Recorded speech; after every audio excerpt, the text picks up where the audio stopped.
more anxious we are, the more fear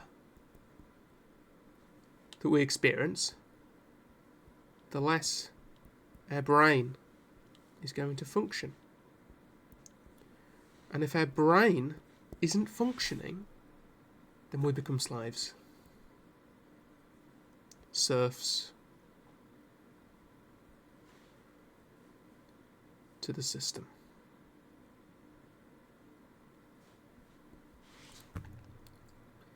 Now, I'm not putting any sort of morality on this, right? In terms of if you have a mortgage, if you have debt. I've got debt, right? I've got credit card debt, because I'm honest with you, this drives me mad.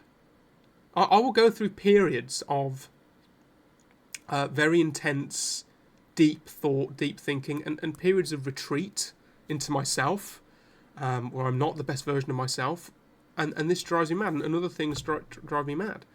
And then I return from that to tell you all what this is about. I'm not the first person to talk about user. I'm not the first person to talk about loans and interest and debt. I'm definitely not. But if this is the first you're hearing about this, consider why this system was created. The system was created thousands and thousands of years ago. Initially as a way in which to be more efficient with transfer of gold and sort of everything else. But now, what is it? It is a source of that all-important word that I used earlier.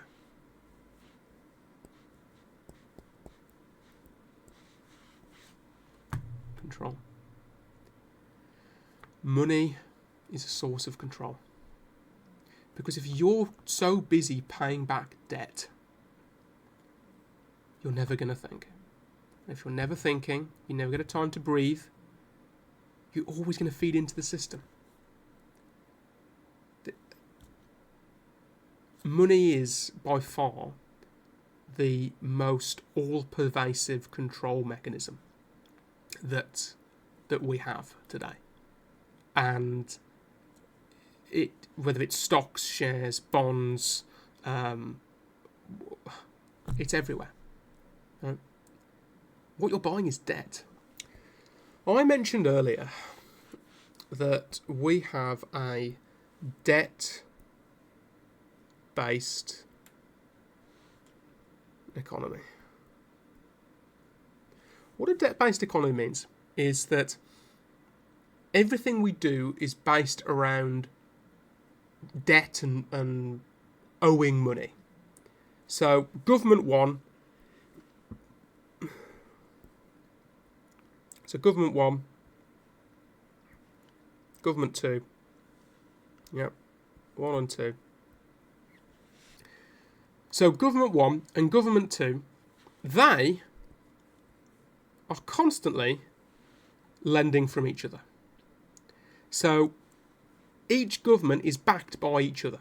Now you imagine this goes on forever, yeah, with different banks, different governments, yeah, and so on and so forth.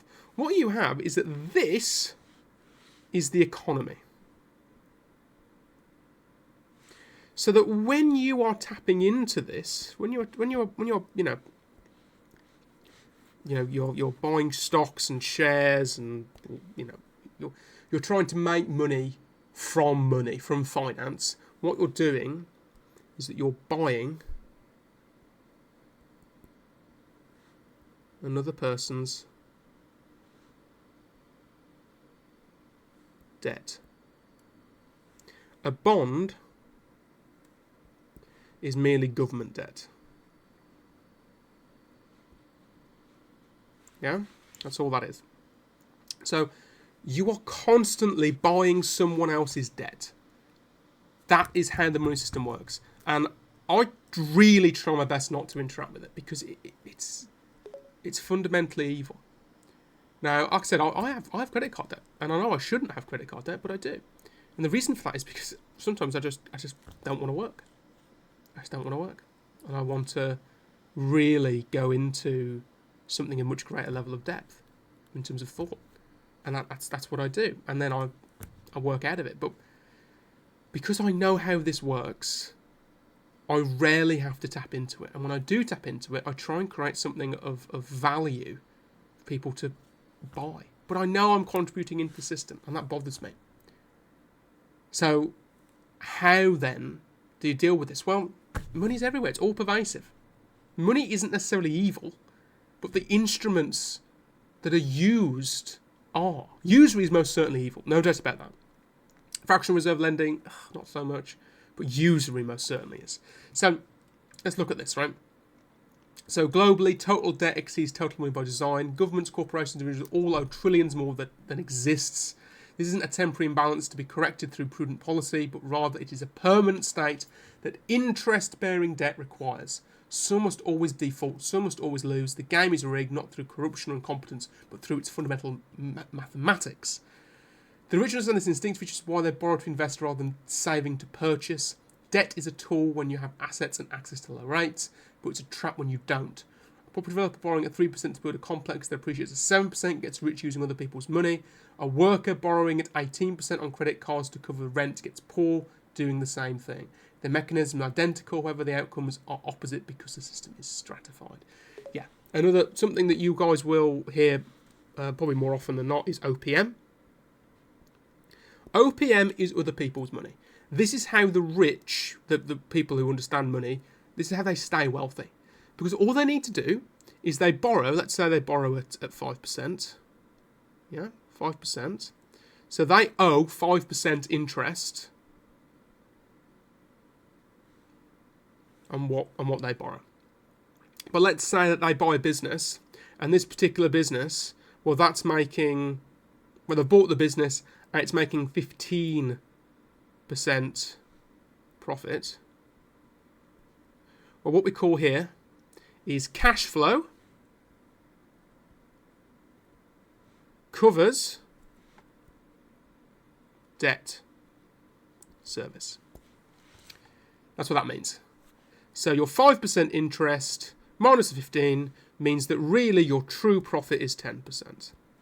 Because this person has bought an asset. That's what that means. Yeah, when you borrow from other people's money. That's banks. Banks saying, hey, we've got 20,000 people's worth of £100 here. We'll lend that out to someone else, and they'll probably get us a really nice return on it, right? The big problem here is that debt obligations outgrow wages. Because your debt, your percentage of interest on a regular, your percentage of interest for a regular person, is like 20%.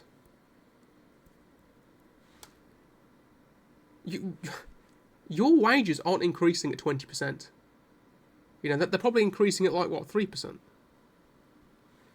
So if you have long-term debt, well, this is just not going to work, is it? You're always going to get a loser with this system. Always. So, the debt snowballs. So, historically, usury has been outlawed. Right? It's been outlawed everywhere. It was horrible. But it's not. And it transforms really vulnerable people into permanent debtors. There was payday loans that were doing 400% interest. Evil. Absolutely evil. So, I've got some information here about money as a control mechanism throughout time. Nero used to debase the currency, so what he would do there is that he would take his silver coins and he would reduce the value of those silver coins considerably. So let's say one silver coin was worth $1, whatever it was in Roman times. Well, the coin itself wasn't actually worth that much. The coin itself wasn't actually worth that much, but the coin held its value. Also, something else for you all, and I'm looking for a pound coin, but I don't have one, sadly. The reason why coins have those little ridges around the edges is because people used to also chip and cut coins as well to take off the silver. This is mainly done by Jewish people back in the day, so that's why those coins look the way they look. It's an historical. It's an historical draw back to when that happened too. So that's very interesting. But yeah, that's Nero.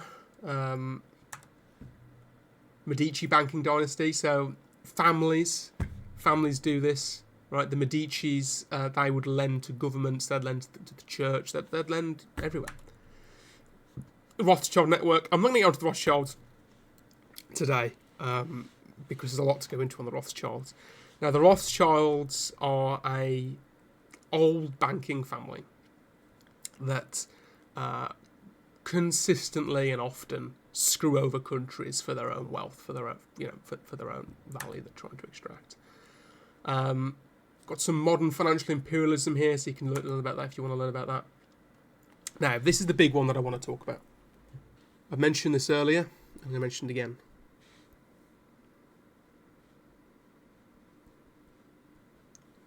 Scarcity. Look at that word. Scare. Scarcity is the belief that there isn't enough to go around. We've learned today that money is infinite. Why is it infinite? It's infinite because banks create it.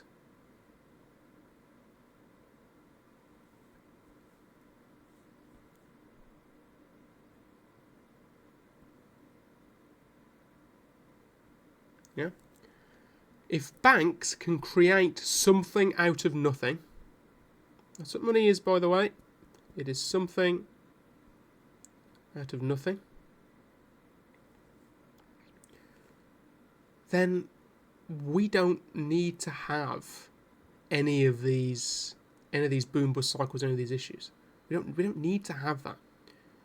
But scarcity, the belief that there isn't enough to go around, well, that creates a fundamental problem. Because again, if you're worried, if you're anxious, you're not thinking. The scarcity mindset transforms systematic injustice into personal failure, ensuring people compete in the system rather than challenging it. The irony is that money isn't actually scarce because we've established it's created freely by banks and governments. But the perception of scarcity does real work. It atomises societies, fragments potential coalitions, redirects anger from structures to individuals. You're not poor because wages haven't kept pace with productivity gains. You're poor because you didn't work hard enough, didn't make smart choices, didn't manage your finances properly. It's easy to say when you're wealthy, when you've got assets,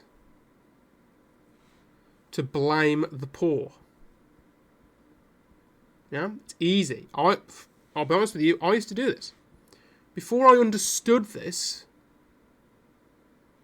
I would demonise the poor.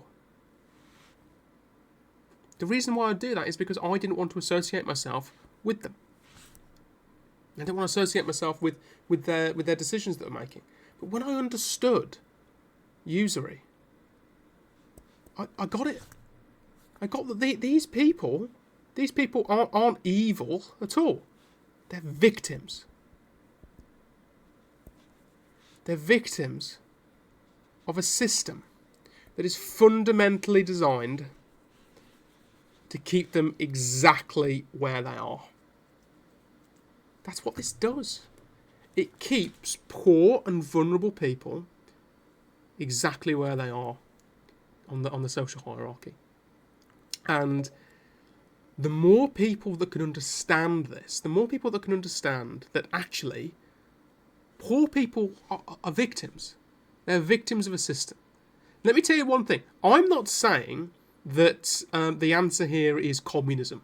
I'm not saying that at all. At all. I'm not saying that we need to go into a state where, everyone has exactly the same amount of money. If anything, money doesn't solve anything. It doesn't.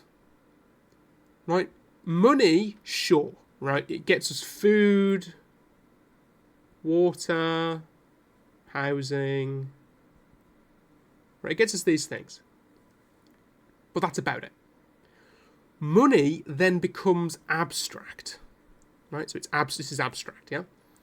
After it becomes abstract, it can then become status.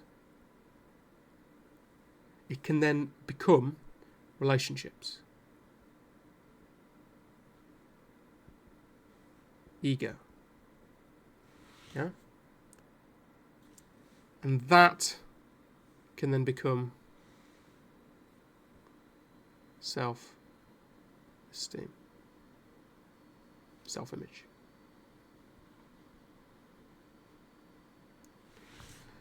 I understand that money can do these things, but it's not going to buy you happiness. Right? What it can do is that it can build your perception of yourself, but that is about it. That's all that money can do. So if you give a poor person, someone who doesn't understand all this stuff, if you give a poor person money, so I'm going to give, let's go for Bob again. So this is Bob. Say hello to Bob. Bob. If you give Bob £1,000 in stimulus, right? What's Bob going to do? Because Bob's poor, am I right? So I'm going to write that down. So poor. Yeah, poor. He doesn't understand how money works. He's going to buy shoes, fancy food, Netflix. He's going to spend money on his own enslavement. Because he's going to have nothing left over. Nothing is going to appreciate, shoes are going to depreciate. He's not buying assets. Now, let's go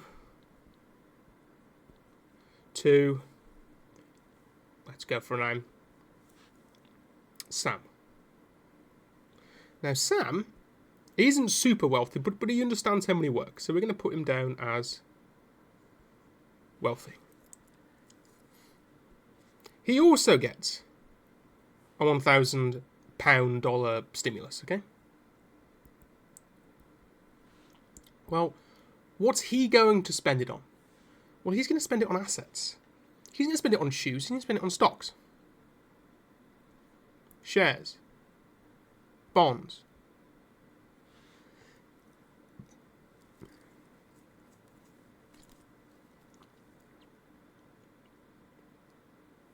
Gold.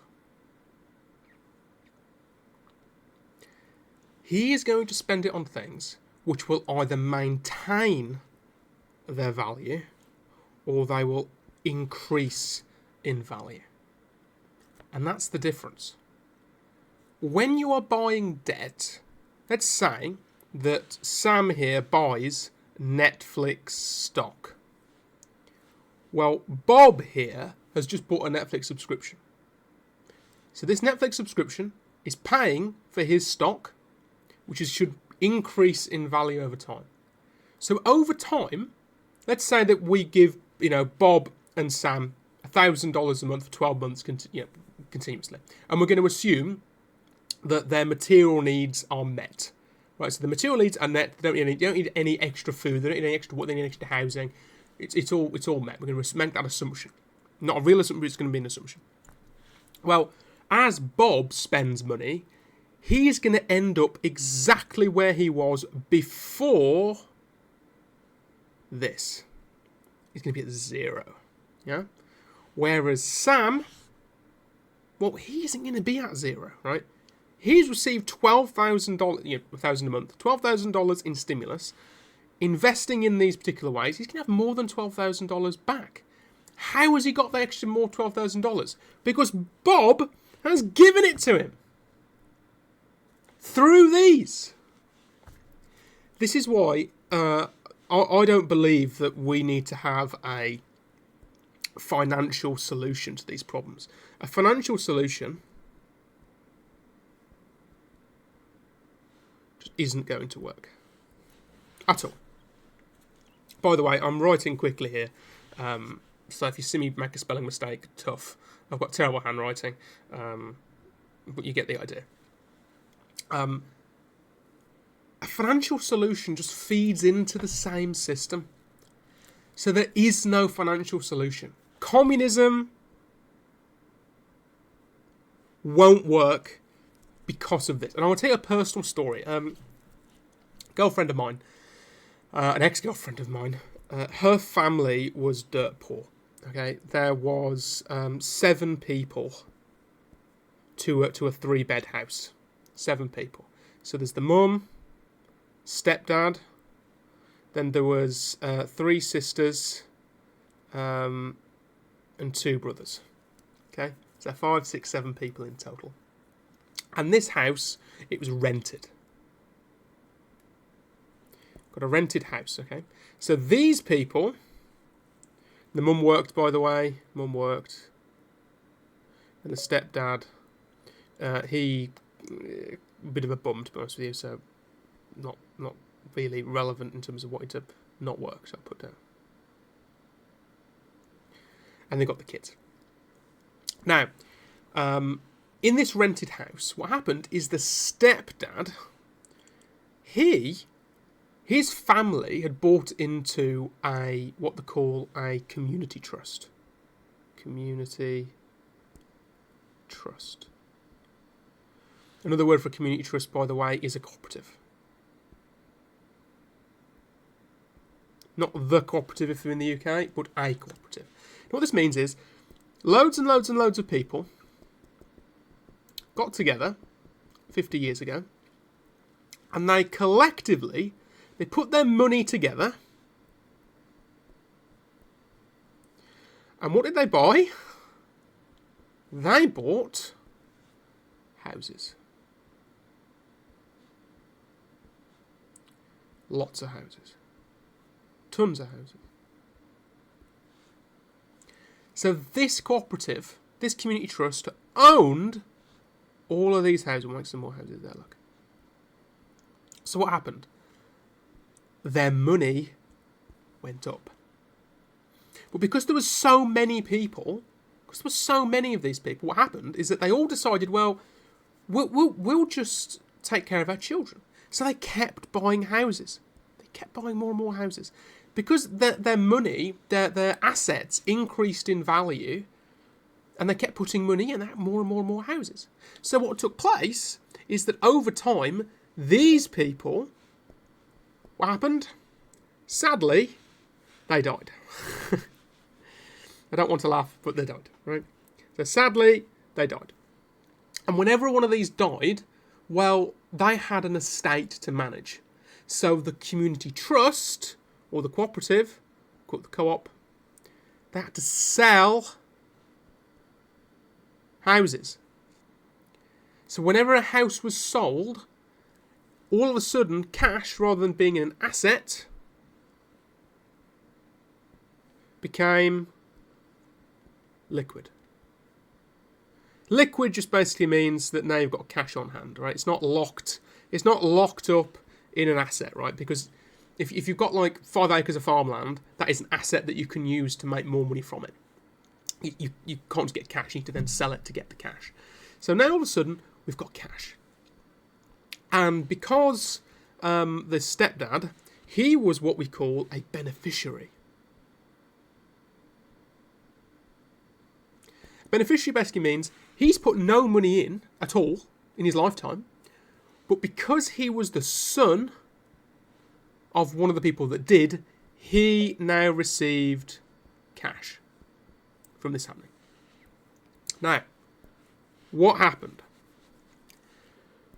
Because he was poor, he received roughly, this was over 15 months. Over 15 months, he received over £250,000 in cash. In fucking cash, okay? 250 grand in 15 months. And he got that in 4 installments. Now, not all these were equal. Okay, they're not all equal installments. Now, we're going to call this person Nick. Not his real name, but call it Nick. And this is Nick. So Nick doesn't work. But he's receiving, let's say he's going to get 250k, right? That's what he's got. Now, Because Nick is poor, he doesn't know what to do with the money. So what does he do? He spends it. And this is true. This is absolutely true, right? This is a real story that happened that I personally experienced. He spent it on TVs, beds. He spent it on wallpaper. Wallpaper for a rented house, by the way. The house was rented. He spent it on carpet. Holidays. He spent it on jewellery. Drink. Dinner. Paying off debt. Cars. And it goes on. Yeah? It goes on and on and on. What are all of these things? Well, what aren't they? They aren't assets. These aren't assets. A TV is not going to appreciate. It's going to depreciate in value. Right? Wallpaper, depreciate in value straight away. Holidays, depreciate in value straight away. Beds, depreciate in value. Carpet, depreciate in value. You can't resell carpets. Jewellery, depreciate in value. It's not just the solid gold. Drinking, no value whatsoever there at all. Dinner, no value whatsoever at all. Right? Paying off debt, fine. He did one good thing. He paid off his debt. You know, cars. What? This person turned £250,000, £250,000, remember, into nothing. Turned it into nothing in 2.5 years. And Nick ended up back into debt.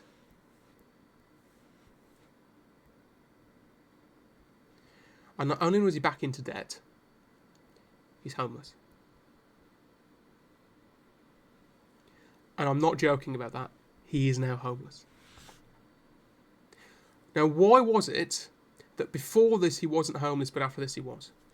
Because he picked up habits that he couldn't afford to keep. This was a one-time payment. He's not getting that yearly. These habits that he didn't have previously, or were minor previously, were enlarged by the influx of cash. If you've got a cocaine habit, there's some cocaine, right? And you're only making, 2k per month, you've got a small cocaine habit. Well, if you now get £6,000 per month, well, you're now going to have a very large cocaine habit, aren't you? Because your money is increasing and so are your habits increasing. He had really bad habits. Spending habits, living habits, etc. So what happened? He couldn't maintain those habits, and by the time the money was gone, the habits were still there. So not only was he ended up in debt, he ended up in more debt than what he started out with. And this is why money does not solve problems of poverty. It doesn't solve it at all. Money doesn't solve problems of poverty because poverty is, guess where poverty is? Poverty is, of course, in the brain. I've hinted at it the entire time, but there it is. Poverty is in the brain. It's in the brain. If you want to solve poverty, and I'm talking first world poverty, I'm not talking like, African poverty where the corruption's really high and they've got loads and loads of other issues. I'm talking about real first world poverty where it's not actually necessary at all for people to be in poverty. You need to change this. The mind. The solution to this is really simple. You eliminate usury. get rid of it. Once you eliminate usury, you educate people about money and how it works, how it functions. Now, why is it that this will never take place? Why is it that this solution to poverty, first world poverty, will never take place? Because the people that are in charge, the people who have all the power, why would they ever allow that to happen? When you've got people like Nick that are cash cows. He's a cash cow. He makes the whole world go around. That's what he did. That's what he does. Yeah? He makes the whole world go around. Because as long as there's people like him that are feeding the system, then people that understand how it works can make money off of him. Because they're buying his debt. They're buying his bad habits. They're buying his poverty. That's what they're doing. This is and by the way, I didn't make that up. That was a real story.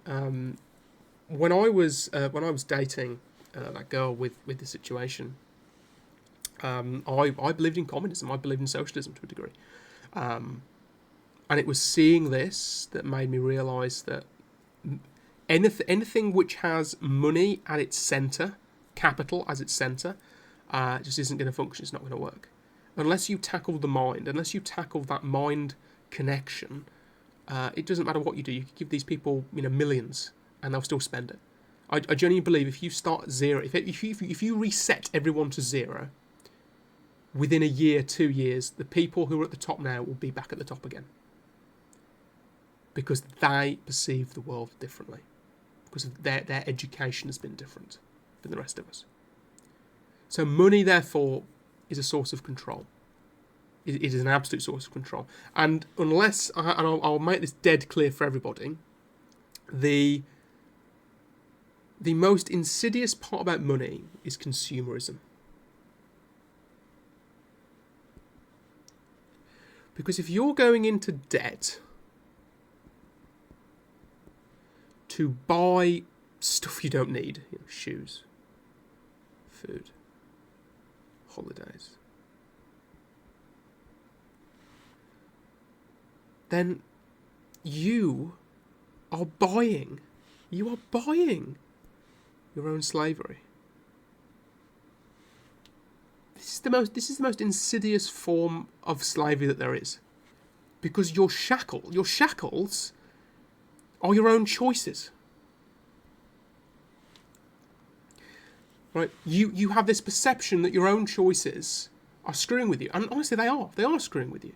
But the system is designed, with usury, to make this worse. Consumerism is utterly insidious. And I believe it is modern slavery. And the best way to defeat it is to detach yourself from all these things that you don't need. You don't need these things. You don't need them at all. Anyway, that is money. Now, I've wrote here about money as a moral maker. It's about morality and everything else. I'm going to let you guys read this at your own time, at your own leisure, because honestly, this is quite a large topic, and I'm no money expert by any means, but this is just from my own experiences of money and of wealth and everything else. So the next topic we're going to talk about is religion as our next control mechanism. So out of the 4 that we've so far done, we have done money, and then now we've got religion to go. Now, I mentioned here quite a lot about faith, belief, I'm not going to be talking about faith or belief that much about religion, funny enough, because religion is about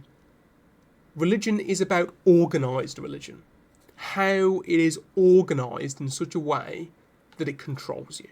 You now know how money controls you, right? By an insidious means called usury, by the system being set up against you. You now know that. Well, next I'm going to talk about religion. By the way, if you want to know what I would do with 250k, this is what I would do with it. First things first, I'd set up trusts, irrevocable trusts. You know, give them 5 children there, I'd give them 20 grand each. Now, in that trust, that money would increase over time. Right, so by the time they all turn 18 or 21 or 25 or whatever it is, that 20k will probably be worth 40k. A lot of money. So what would I have left? I'd have 150k left. I'd then pay off debt. Debtless. What I would then do,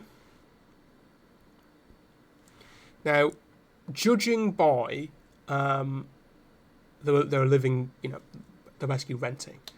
What I would do here is that I'd retrain.